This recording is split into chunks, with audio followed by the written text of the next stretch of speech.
Hello, my name's Ben Buddy Slack. I'm the founder of a charity called the Swan Song Project. The Swan Song Project helps people facing the end of their lives to write and record their own original songs. I've started doing a series of interviews with songwriters where I ask them to share with us one of their songs, tell us a little bit about how they wrote it, share with us any tips that may be useful to new songwriters, people just getting started, and also to tell us a little bit about how music's helped them deal with a bereavement in the past. This episode features Jonny Firth. I hope you enjoy it.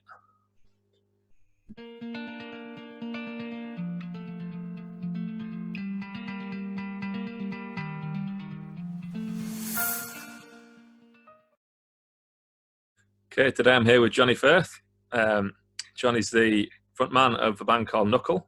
He's also written and recorded quite a lot of solo work in the past and played in various other bands as well, haven't you, Jonny? You've been a busy lad over the years. Yeah, I've been very, yeah. I don't know how I found the time.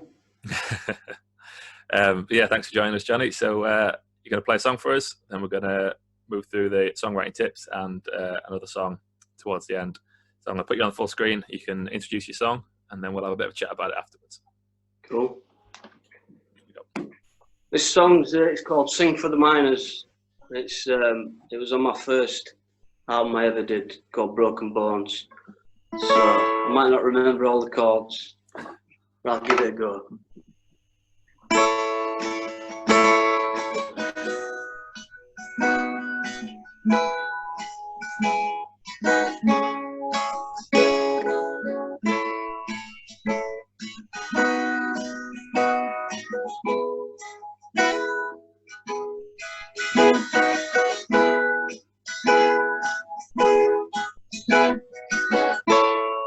Where will you be in 5 years' time?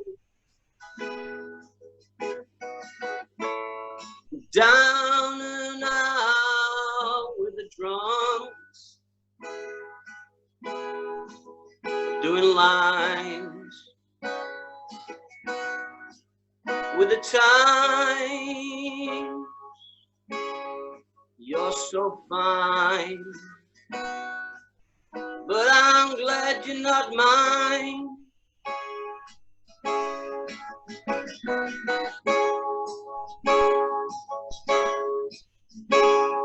Nicotine fingers and blood on the grass.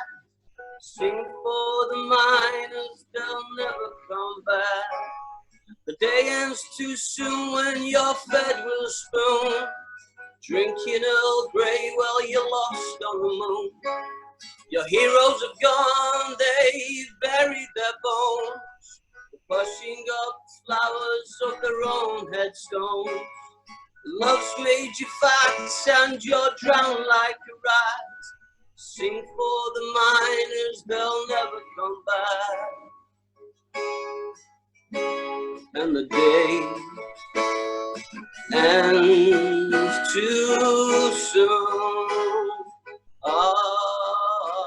The day ends too soon.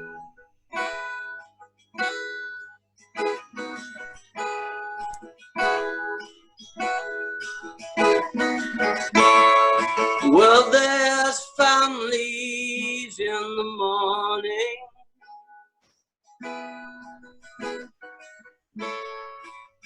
with the death of a loved one.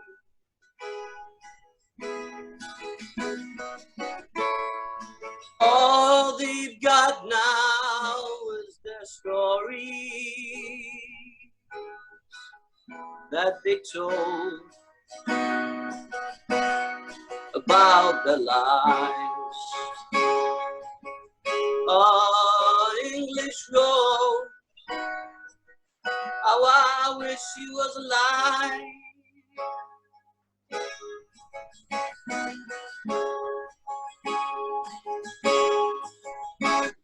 Nicotine fingers and blood on the grass. Sing for the miners, they'll never come back.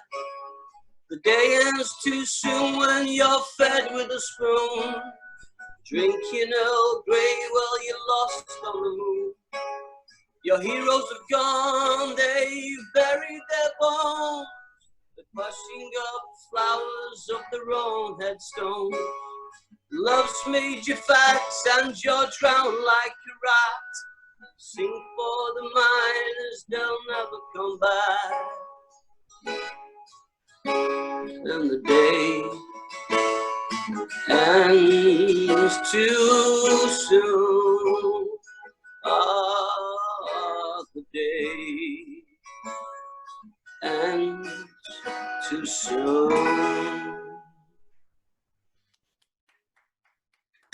Oh, nice one, Jonny. Thank you. Cheers, buddy. Good stuff. Yeah, that's great. So what can you tell us about that? You said that was off your first album.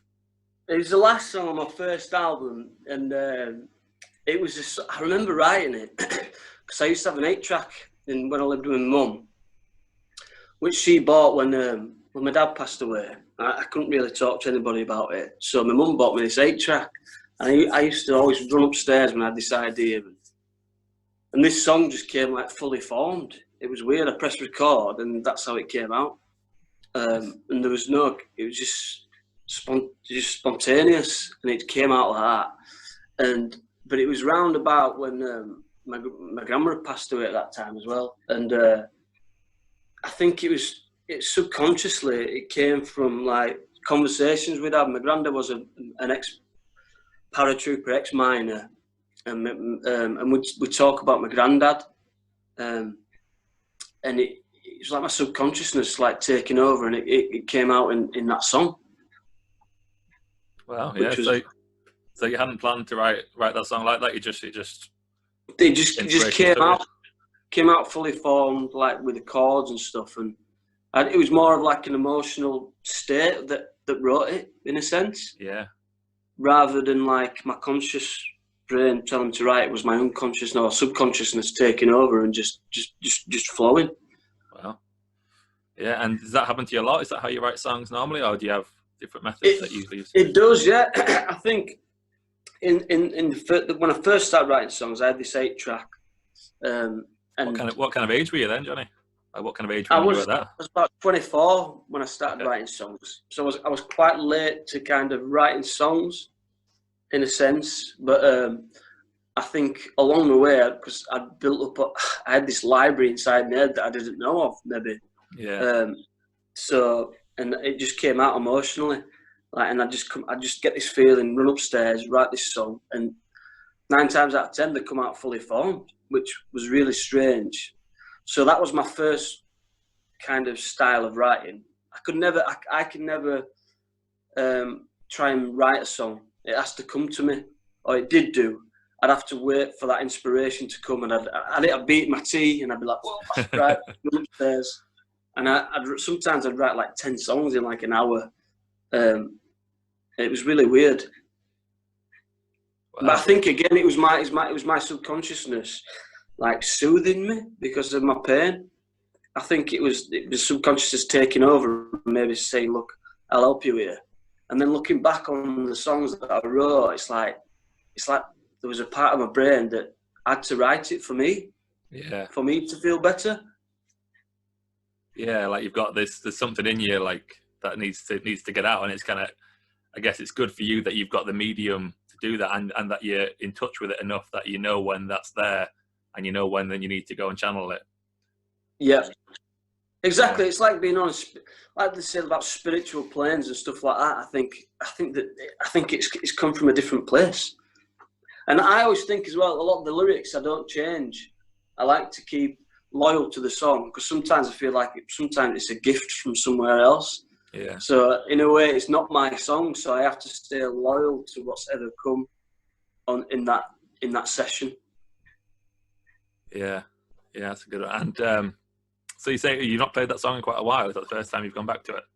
It's the first time I've gone back to it. It was quite emotional playing it. Really, it was nice to go back. It was like watching a film. Like when I play it, I think about my family, my granddad and my grandma, and it's like, do you know when you go back to watch a favourite film, and you get that feeling? When I'm playing it, I visualise them in my head, so it's my way of like getting in touch with them, maybe.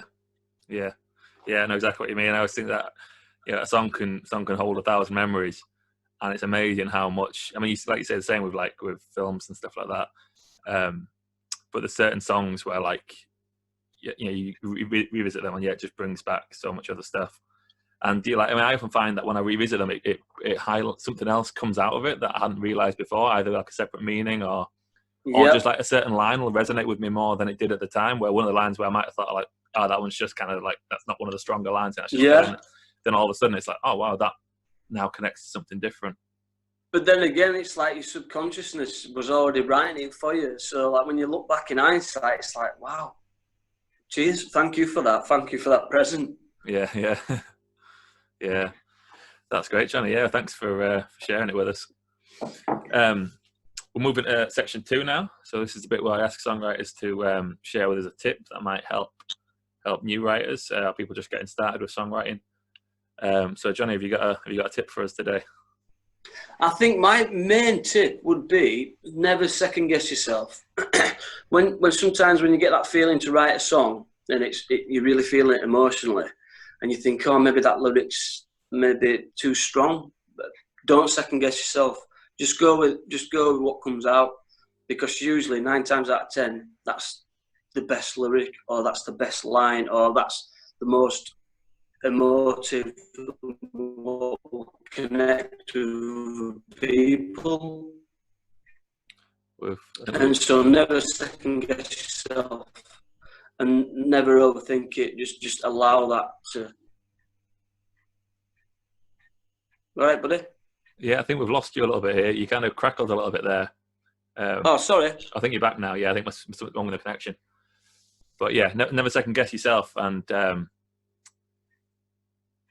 trust what that gift is. Whatever that gift comes in what form, trust what it is, because your subconscious is already written it for you. And I think what we were talking about there, what you said about that song, and with other songs as well, that when you do that, then often when you come back to it, there's more wisdom in it than you might have thought. And exactly, you can definitely like paralyze yourself with overthinking, can't you? And a lot of time the creativity is best to just let it flow.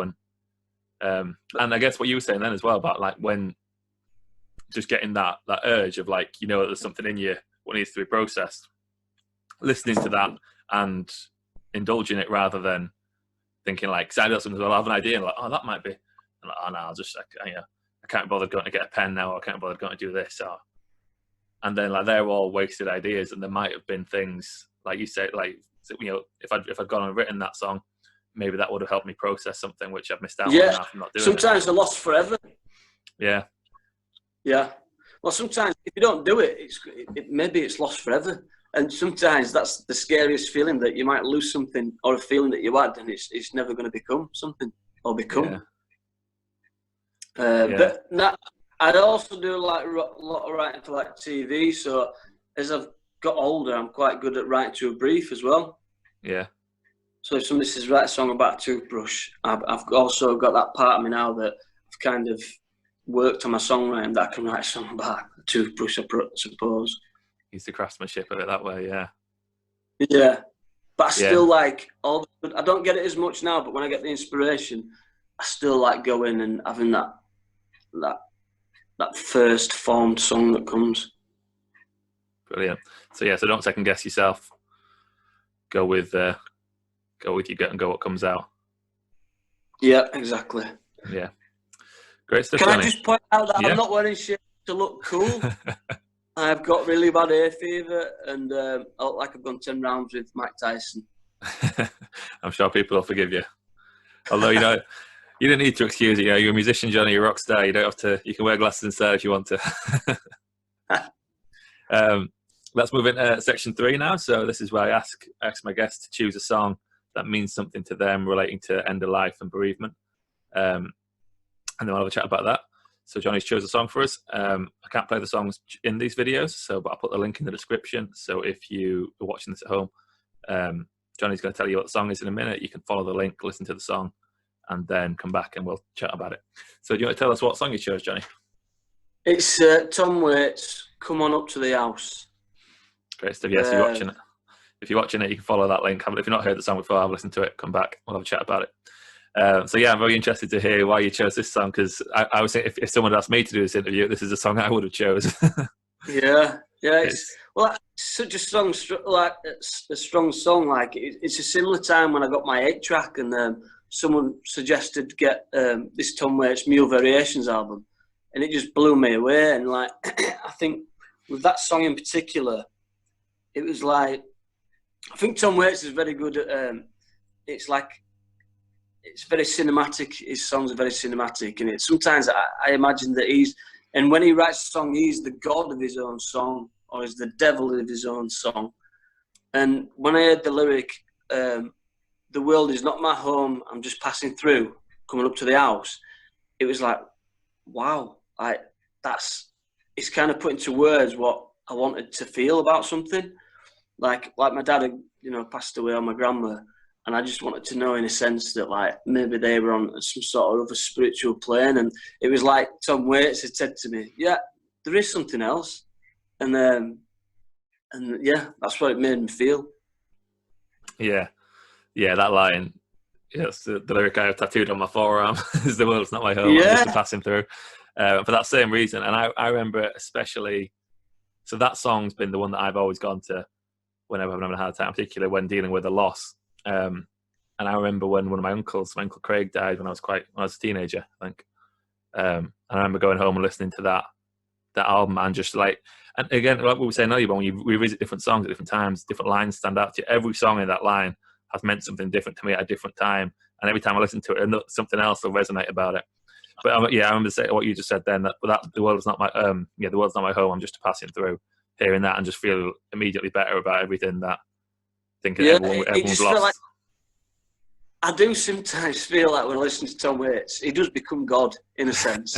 I'm not that I'm religious, but it seems to like just portray like this. If there is a God, it should be Tom Waits. Yeah, I'd second that. Yeah, it's just, and there's something about, like, what I was thinking about it is that, like, some of the lyrics are quite dark, aren't they? But the repetition of coming up to the house, it just kind of like immediately brings you. It's like acknowledging that things are difficult, but then it's encouraging you to come together, come up to that, and you're like kind of feel united in a way. It's saying like keep pushing on and come up to the house for a good cup of tea. Do you know what I mean? Yeah. We'll talk about it when you get here. It's going to be a long, hard journey, but when you get to the house, we'll have a cup of tea and we'll put the worlds to right. Yeah. That should have been the lyric. That's the only thing that made this song better. If he'd said, "Come up to the house, we'll have a cup of tea." Yeah. It's a remarkable. So hopefully people watching this have listened to it now. It just floors me every time, that song. Same here, dude. It's just such a powerful song. Yeah, and there's one of the other lines that really got to me at the time was, you should surrender, but you can't let it go. Yeah, I remember, like, whenever I'm dealing with anything difficult, there's always, you can rationalize it and think, and find like a logical way of why you should start feeling better. And like, that you should surrender, but you just can't let it go. And that's just the way it is with grief or with whatever you're dealing with. No matter how much you think you can move past it, sometimes you just can't. Exactly. And like the one where you're going to have to come down off the cross because we need the wood. Yeah. Like it's like you're going to have to put your beliefs aside, because at this moment now, we need something else. Yeah. Rather than your beliefs. Yeah. I was thinking of that. Yeah. Come down to stop feeling sorry for yourself, and and because we need you. You can bring something to this. We need. We need the allies. You know what I mean? You need to come down and give us an hand. Yeah, and put the kettle on, have a cup of tea. Yeah. Yeah, a remarkable song. Remarkable. Yeah, I love it. We could talk about that song all day. We could do, man. Yeah, definitely. Yeah. But yeah, thanks a lot, Jonny. Thanks for joining me. It's been a pleasure. Always a pleasure, dude. Nice seeing you, man. And keep up the good work. It's absolutely brilliant what you're doing. Thank you very much. Yeah, I'm hoping these videos kind of, inspire people and help them with their own songwriting and their own journeys through bereavement and stuff as well. So I really appreciate you coming on and sharing your tips and experiences. No worries, dude. You're amazing. Keep up the good work. Yeah, thanks a lot, Jonny. I'll speak to you and hopefully see you again soon when we can leave the house again. Cheers, Take care, buddy. Thank you.